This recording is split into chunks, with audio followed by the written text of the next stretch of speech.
सूखे पेड़ के नीचे आराम से लेटा हुआ कालू कौवा गीत गा रहा था। मैं कौवा काले रंग का, मैं कौवा कुछ ना करना मेरा काम, कालू कौवा मेरा नाम, कालू कौवा मेरा नाम, लो लो लो लो लो लो लो। जब उसकी नजर सामने से आती हुई चिड़िया पर जाती है, उसकी चोंच में भोजन देखकर कालू कौवा चिड़िया से भोजन लेने का सोचता है।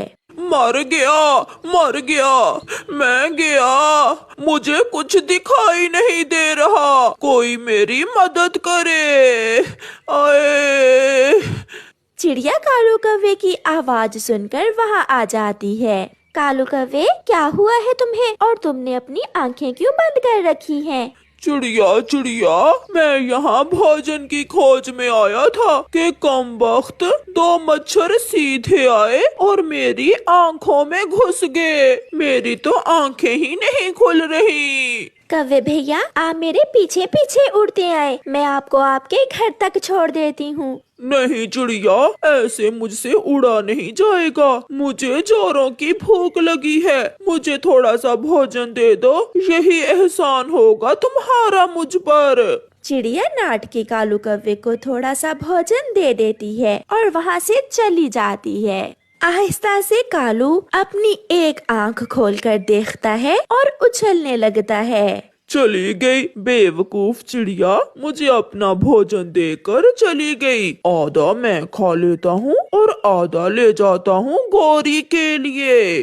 फिर कालू कौवा मजे मजे से आधा भोजन खाता है और आधा लेकर घर चला जाता है। मैंने जैसे ही चिड़िया को देखा तो मैंने अपनी दोनों आंखें बंद कर ली। अच्छा, कैसे मुझे भी करके दिखाओ। ऐसे मैंने अपनी दोनों आंखें बंद कर ली। बहुत बड़े जोकर हो तुम भी कालू जी। लो, मैं ये चिड़िया से हटाया हुआ आधा भोजन तुम्हारे लिए ले आया हूँ, तुम भी ये भोजन खा लो। फिर गौरी कौवी वो भोजन खा लेती है। वो दोनों पति पत्नी हमेशा ऐसे ही दूसरे पक्षियों को उल्लू बनाकर उनका भोजन लेकर खा लेते थे। फिर एक दिन कालू कौवा तोते के पास जाता है और उससे कहता है, तोते वो मर जाएगा। कालू, कौन मर जाएगा, कुछ बताओ भी। वो अमरूद का बड़ा पेड़, वो मर रहा है और वो अमरूद का बड़ा पेड़ मरते समय दो मीठे मीठे अमरूद खाना चाहता है। अमरूद का पेड़ भला अमरूद क्यों मांगेगा? ये मैंने उससे पूछा था, उसने कहा कि सारी जिंदगी उसने हमें मीठे अमरूद दिए हैं, इसलिए मरते समय वो भी मीठे अमरूद खाएगा। यार कालू, मैं तो तुम्हारी भाभी हरियाली के साथ दूसरे जंगल जा रहा हूँ, तुम ये 2 अमरूद ले जाओ और अमरूद के बड़े पेड़ को दे दो। कालू कौवा तोते से मीठे अमरूद लेकर वहाँ से भाग जाता है। वो वीराने में जाता है और वहाँ जाकर मजे मजे से मीठे मीठे अमरूद खा लेता है। वाह रे कालू, आज तो अच्छे भले तोते को ही उल्लू बना दिया मैंने।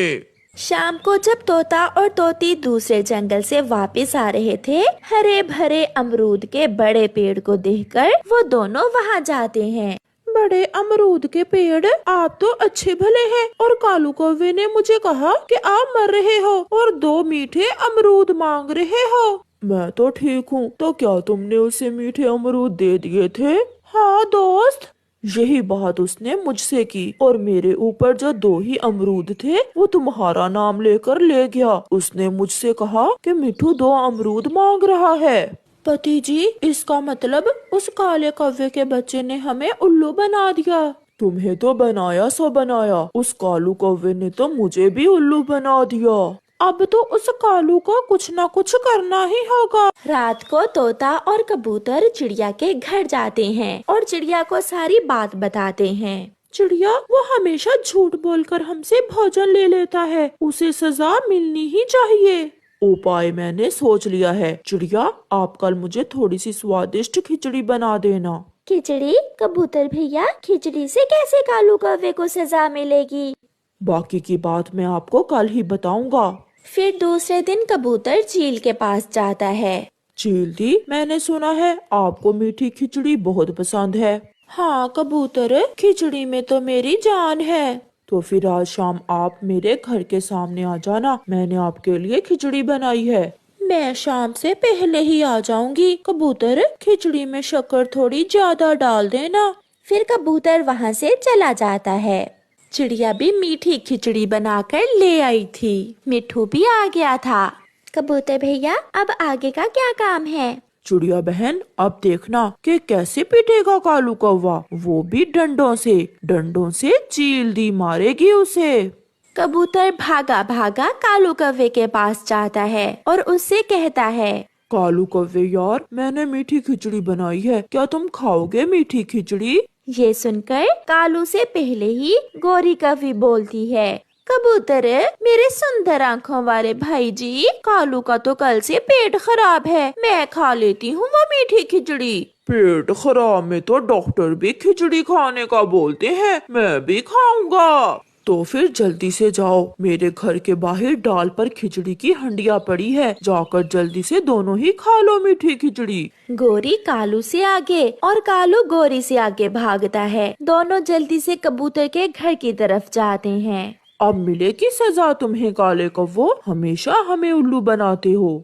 कबूतर भागता हुआ पहाड़ों पर चील के पास जाता है। बहुत मारा चील दी, मुझे कालू कौवे और उसकी पत्नी ने बहुत मारा है।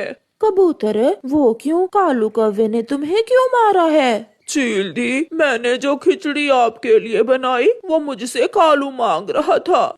मैंने मना किया तो मुझसे लड़ाई शुरू कर दी और मुझे मारा। उस काले कौवे की इतनी हिम्मत कि मेरी खिचड़ी तुमसे छीन कर खाए?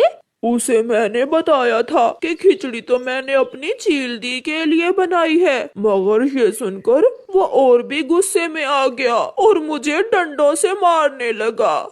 ये है वो डंडा जिससे कालू ने मुझे मारा था। लाओ, तुम ये डंडा मुझे दो और मेरे पीछे पीछे आओ, मैं देखती हूँ उस काले कौवे को। कालू, अब बस भी कर जाओ, तुम्हारा पेट है या कुआं, अब मुझे भी खा लेने दो। बारी बारी, पहले तुम्हारी बारी थी और अब मेरी बारी है। दूसरे पेड़ के पीछे तोता और चिड़िया छुपे हुए थे। ये कबूतर न जाने कहाँ चला गया, अब तो कौवों ने सारी ही खिचड़ी खा ली होगी। इतनी ही देर थी कि चील भी डंडा उठाए भागी भागी वहाँ आ जाती है। रुको रुको काले कौवो, ये खिचड़ी तुम क्यों खा रहे हो? चील को देखकर गोरी और कालू की तो जान ही निकल जाती है। चील दी, ये खिचड़ी हमें कबूतर ने दी है। झूठ, ये झूठ बोल रही है। चील दी, मैंने तो ये खिचड़ी आपके लिए बनाई थी, मगर इन काले कौवों ने मुझसे हंडिया ही छीन ली। फिर क्या था, चील बड़े डंडे से दोनों कौवों की खूब पिटाई करती है। मेरी पूंछ चील दी, छोड़ दे चील दी, मेरी पूंछ टूट जाएगी। पिटाई करने के बाद चील वहाँ से चली जाती है। चिड़िया और मिट्ठू भी वहाँ आ जाते हैं। सब हंस रहे थे। हमें उल्लू बनाते हो, आज सजा मिली है तुम्हें हमें उल्लू बनाने की। गंदी आँखों वाले कबूतर, ये तुमने ठीक नहीं किया हमारे साथ। जो तुम करते हो वो ठीक होता है? कभी मुझे, कभी चिड़िया को और कभी हमारे मिट्ठू को उल्लू बनाते हो तुम। फिर रोते हुए कौवे वहाँ से चले जाते हैं। ऐसे कबूतर उन्हें सजा देता है और उनकी पिटाई चील से करवाता है।